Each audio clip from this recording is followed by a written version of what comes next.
هذه إذاعة إرنا.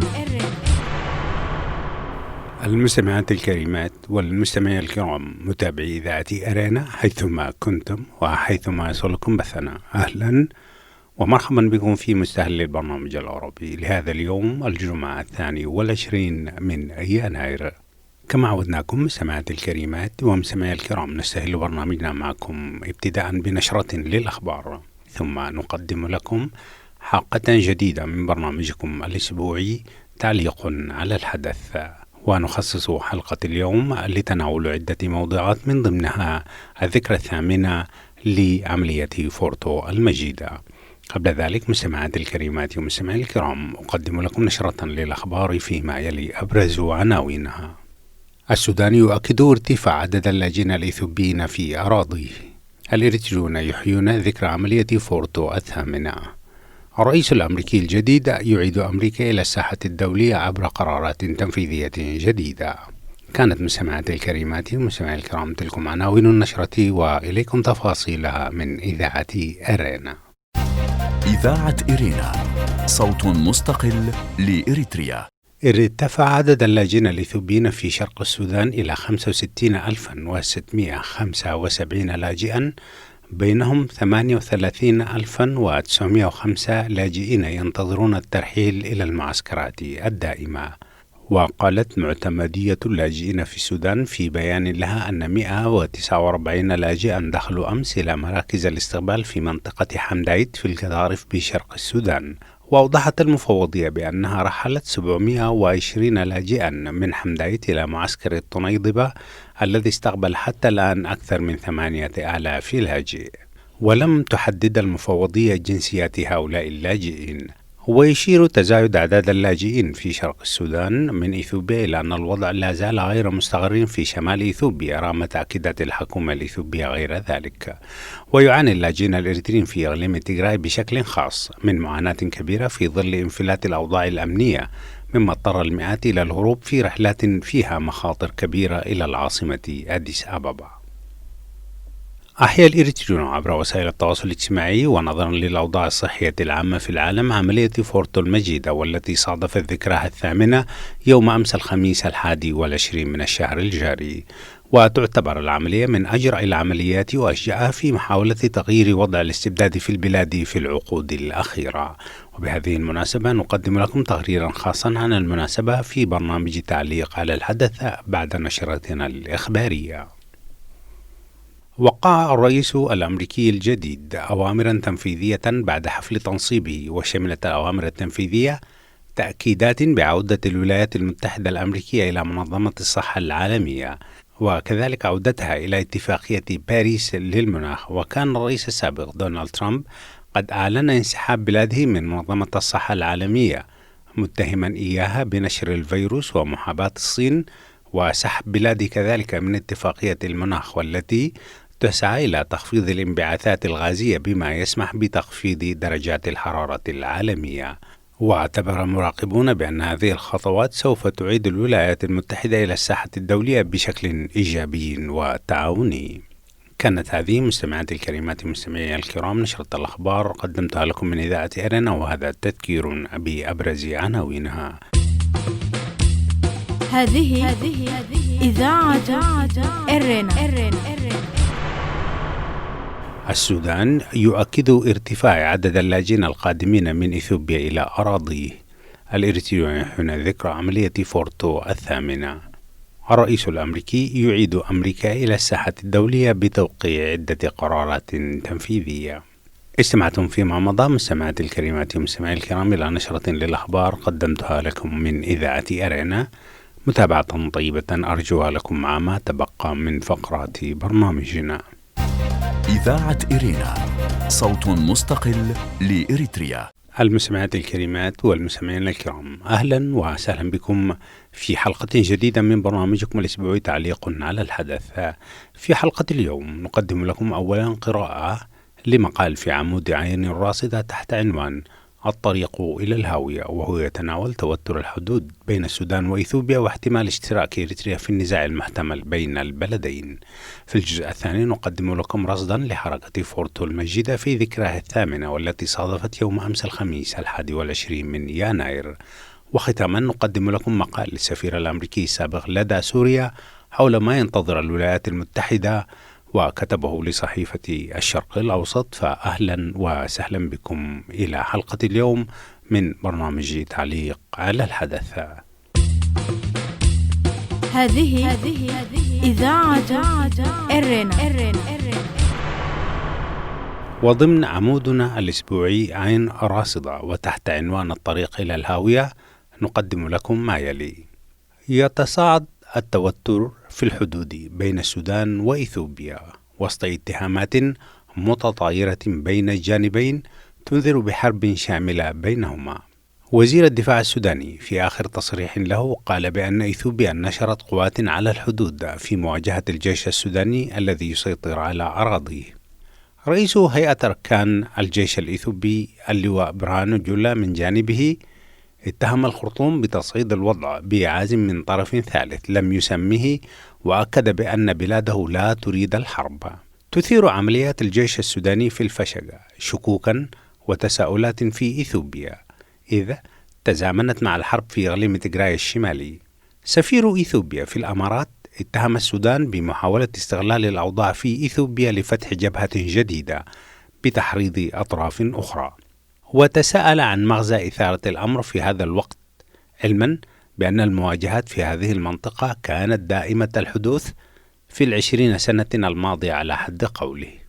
معارضون للحرب في الخرطوم يرون في التصعيد مع إثيوبيا محاولة من العسكر الشريك الصعب في الحكومة الانتقالية السودانية، يرونه محاولات لتحقيق انتصار عسكري يدعم الموقف السياسي للمكون العسكري، بما يؤكد بأن القوات المسلحة السودانية هي حامل حمى عسكريا وسياسيا أيضا. يرى بعض المراقبين والمحللين السياسيين بأن البلدين لديهما أسبابهم التي تمنعهما من الدخول في مواجهة كبيرة. بالنسبة للسودان هناك الخلافات بين الشركاء في الحكم الانتقالي والمصاعب الاقتصادية الضاغطة. بالنسبة لإثيوبيا يشير نفس المراقبون إلى أن الوضع في إقليم تيغراي قد لا يسمح للجيش الإثيوبي بمواجهة نظيره السوداني. كل هذه الأسباب التي يراها البعض مانعة قد تكون هي الدافعة للطرفين للدخول في الحرب، عبر النظر إلى أن مكاسب الحرب قد تحقق نقاطا على الخصوم المحليين أيضا، وتساعد في معالجة الاختلالات الهيكلية لكل طرف على صعيد آخر. وعلى صعيد آخر أيضا تصوير رئيس الوزراء الإثيوبي بالطرف الضعيف الذي يمكن أن يتهرب من مواجهة عسكرية بسبب الوضع في بلاده خاصة في الشمال قد يكون خطأ استراتيجيا وسوء تقدير. أولا، سينظر الجيش الإثيوبي للمواجهة ضد الجيش السوداني على أنها دفاع عن الوطن وترابه ضد أعداء متعددين. ثانيا، ومن الناحية العملية يستطيع رئيس الوزراء الإثيوبي إطلاق يد حليفه إسياس أفورقي في إقليم تيغراي شمالا بما يؤمن الإقليم له عند مواجهته للجيش السوداني غربا، وهذه خدمة سيقدم عليها دكتاتور إريتريا بكل فخر وسرور لما فيها من مكاسب معنوية ومادية، مما يعني أنه بصورة ما سيكون شريكا في هذه الحرب متعددة الأطراف التي ستكون في حال اندلاعها وبالا على شعوب المنطقة المغلوبة على أمرها. سمعتم سماعات الكريمات ومستمعي الكرام في الجزء الأول من برنامجكم الأسبوعي تعليق على الحدث لمقال تحت عنوان الطريق نحو الهاوية، وهو ضمن العمود الأسبوعي عين راصدة. إذاعة إرينا، صوت مستقل لإريتريا. في الجزء الثاني نتابع معكم مستمعات الكريمات ومستمعي الكرام فقرة برنامجنا، ونقدم لكم تعليقا تحت عنوان عملية فورت البطولية في ذكرها 8. صادف يوم أمس الخميس 21 من يناير الجاري الذكرى 8 لعملية فورت البطولية، والتي تمت في صبيحة 21 من يناير من عام 2013 في العاصمة أسمرة، حيث قام جنود أبطال من قوات الدفاع الإريترية بأول محاولة جريئة لتغيير وضع الاستبداد في البلاد، وذلك عبر القوة العسكرية. ولاعتبارات سوف يذكرها التاريخ في عبره ودروسه، فإن الحركة فشلت في تحقيق هدفها، وتم قتل أحد أبطالها البارزين السيد البطل السيد علي حجاي، سيد علي حجاي الشهير بود علي وآخرين، وتم اعتقال قادة العملية وأبطالها وهم مغيبين في زنازين النظام من ذلك التاريخ وحتى يومنا هذا. هذه إذاعة إرنا. تشير المعلومات المتوفرة عن العملية أن الرئيس إسياس أفورقي عقد اجتماعا لحكام الأقاليم في يوم الجمعة، ولم ينتهي الاجتماع، حيث قرر الرئيس مواصلة الاجتماع في يوم الاثنين 21 في مقر وزارة الإعلام المعروف باسم فورتو. وفي هذه الأثناء كان قادة عسكريون وسياسيون يخططون لاحتجاز الرئيس وإجباره على تنفيذ أوامرهم، وتحرك من مدينة صورون الحدودية رتلا من الدبابات، وعندما وصل الرتل إلى مدينة دق محرة نفذ الوقود، ورفض قائد معسكر الجيش تزويد الدبابات بالوقود اللازم للوصول إلى العاصمة، وتناقص عدد الدبابات بناء على ذلك، ورغم ذلك وصلت دبابات إلى العاصمة وتم تقسيمها بين المطار ومقر وزارة الإعلام. وحسب إفادات كان من المتوقع أيضا مشاركة وحدات عسكرية من مدن أخرى ولكنها لم تصل.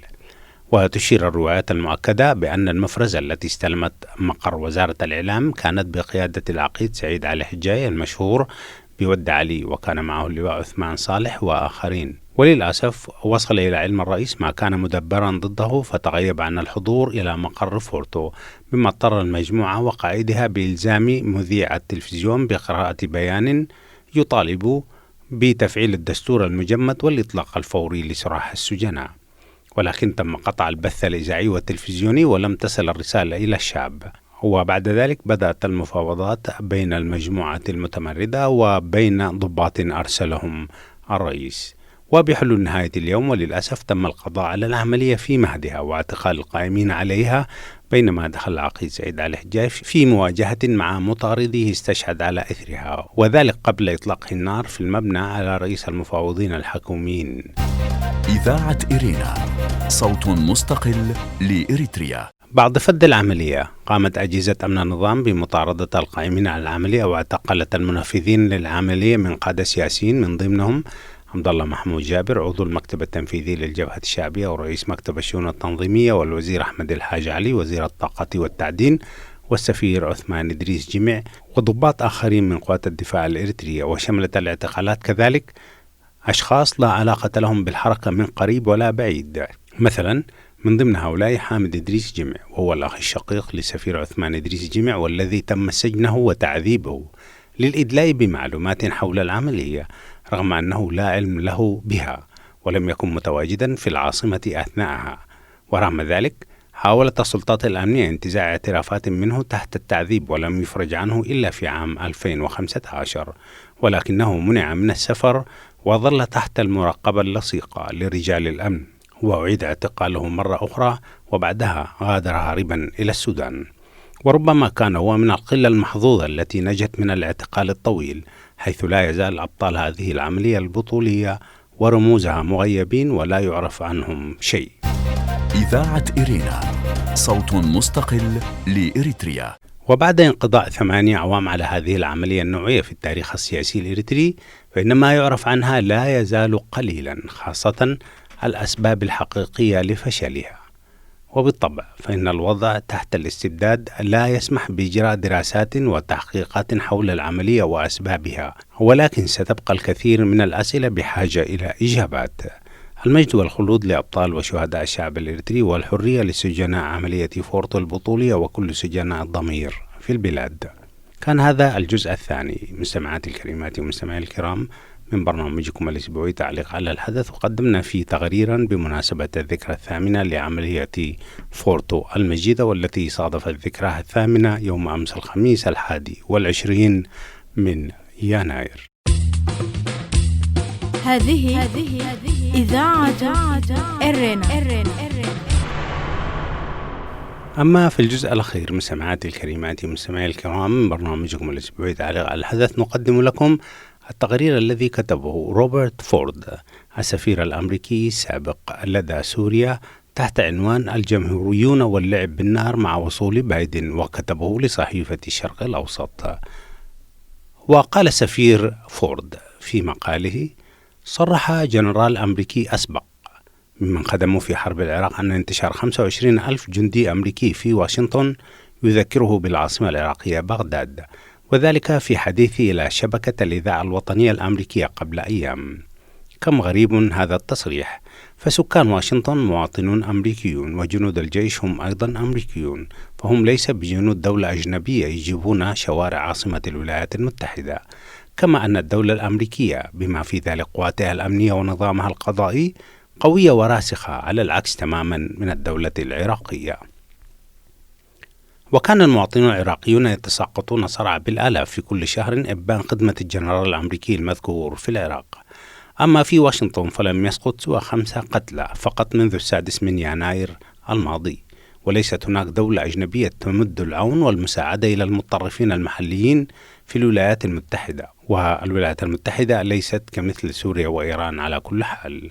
وهناك مفارقة كبيرة مفادها أن الحكومة الأمريكية تنفق مئات المليارات من الدولارات في محاربة الإرهابيين في منطقة الشرق الأوسط، ثم تشن مجموعة متنوعة من العناصر اليمينية المتطرفة الأمريكية أول هجوم لها على الكونغرس ومبنى الكابيتول منذ هجوم الجيش البريطاني في عام 1814. وصرحت وزارة الأمن الداخلي التي أنشئت في أعقاب هجمات 11 من سبتمبر في تقرير صادر عنها أن التهديد الأكثر خطورة واستمرارا داخل الولايات المتحدة هو الناشئ عن الجماعات اليمينية المتطرفة التي تروج للهيمنة العرقية العنصرية البيضاء. والمشكلة في الولايات المتحدة هي أكبر بكثير من تمرد متطرفي العنصرية البيضاء، حيث كانت لي محادثة في الأسبوع الماضي مع رئيس منظمة الحزب الجمهوري في بلدتي بولاية مين، وتلك الولاية تضم أعدادا قليلة للغاية من المواطنين الملونين.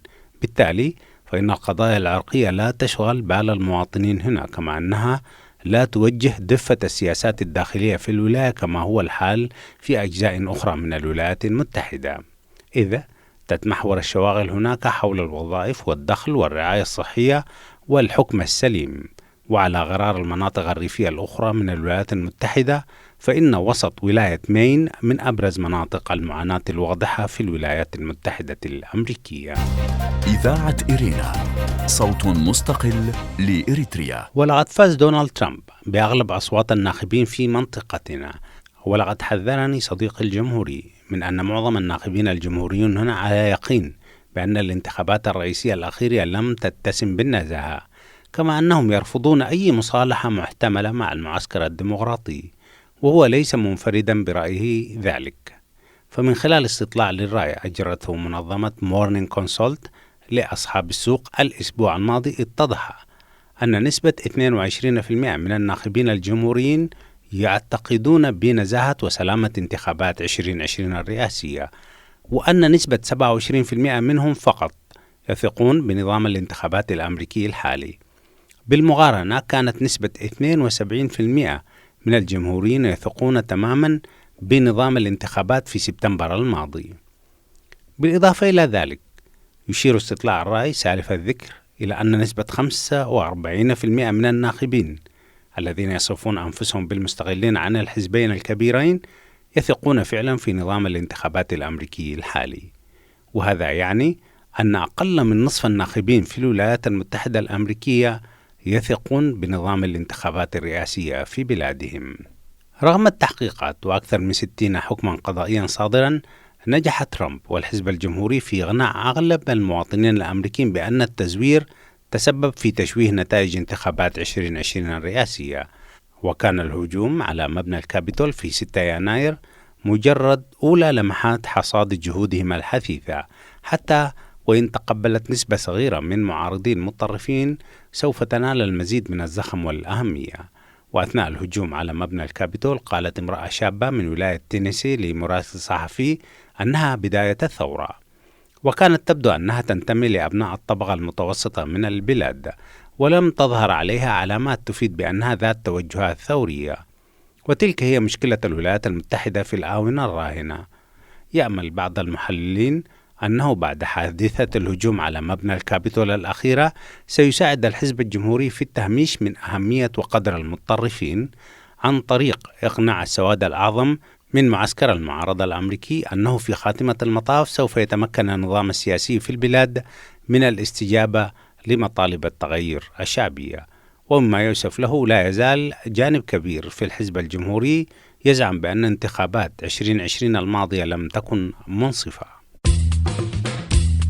هذه إذاعة إرنا. ويواصل السفير الأمريكي السابق لدى سوريا روبرت فورد قوله: ليس من شأن القادة الوطنيين البارزين في الحزب الجمهوري أن يعارضوا جهود أنصار الرئيس دونالد ترامب بطرح حقيقة نتائج الانتخابات الرئاسية الأخيرة، نظرا لأنهم يرغبون في استغلال مواقفهم سياسيا في جولات الانتخابات المقبلة في البلاد. وبعض من الزعماء الجمهوريين سوف يشجعون طرح نظريات المؤامرة والعقليات المؤيدة لها في أوساط الجماعات اليمينية المتطرفة، وربما يمنحونهم بعض التغطية السياسية كذلك. يعد معسكر الممانعة اليميني في الولايات المتحدة كبيرا بدرجة معتبرة، مما يعني أن أنصار الحزب الجمهوري يلعبون بالنار حاليا. ولقد دفعت تلك التوترات والشواغل أعضاء الديمقراطيين في الكونغرس إلى التعرض للهجوم المباشر على شخص الرئيس ترامب والعمل على عزله من داخل الكونغرس، ومن شأن قرار العزل في حد ذاته أن يزيد من التوترات في الشارع. ولن يقدم هذا المعسكر المعارض على إسقاط الدولة الأمريكية كما يشاع، وأنا أقول ذلك معتبرا بتجربة أوروبا الغربية وليس ببغداد، حيث لم تفلح كتائب منظمة بادر ماينهوف الألمانية المتطرفة وسرايا الجيش الأحمر الإيطالي المتطرفة أيضا في إسقاط ألمانيا الغربية والحكومة الإيطالية على التوالي في السبعينات. لكن مع وصول الرئيس المنتخب بايدن وفريقه الرئاسي إلى أعتاب البيت الأبيض، فإن تهديدات العنف لا تزال قائمة وقوية، وجدالات الوضع الراهن ما بين الحقيقة والواقع هي جدالات حقيقية، كما أن حالة التآكل المستمرة في داخل النظام السياسي الأمريكي هي حقيقة واضحة لا تقبل المراء. كان هذا مستمعاتي الكريمات ومستمعي الكرام مقال للسفير الأمريكي السابق لدى سوريا روبرت فورد، جاءكم تحت عنوان الجمهوريون واللعب بالنار مع وصول بايدن إلى الحكم، وكتبه لصحيفة الشرق الأوسط. وبهذا القدر مستمعاتي الكريمات ومستمعي الكرام من برنامجكم الأسبوعي تعليق على الحدث، نكون وإياكم قد وصلنا إلى نهاية فقرات برنامجنا. وقبل الختام أقدم لكم موجزا سريعا لأهم ما ورد في صدر نشرتنا الإخبارية لهذا اليوم. إذاعة إرينا، صوت مستقل لإريتريا. السودان يؤكد ارتفاع عدد اللاجئين القادمين من إثيوبيا. ارتفع عدد اللاجئين القادمين من إثيوبيا في شرق السودان إلى 65,679 لاجئا، بينهم 38,905 لاجئين ينتظرون الترحيل إلى المعسكرات الدائمة. وقالت معتمدية اللاجئين في السودان في بيان لها أن 149 لاجئا دخلوا أمس إلى مراكز الاستقبال في منطقة حمدايت بشرق السودان. وأوضحت المفوضية بأنها رحلت 720 لاجئا من حمدايت إلى معسكر الطنيدبة الذي استقبل حتى الآن أكثر من 8,000 لاجئ. الإريتريون يحيون ذكرى عملية فورتو الثامنة.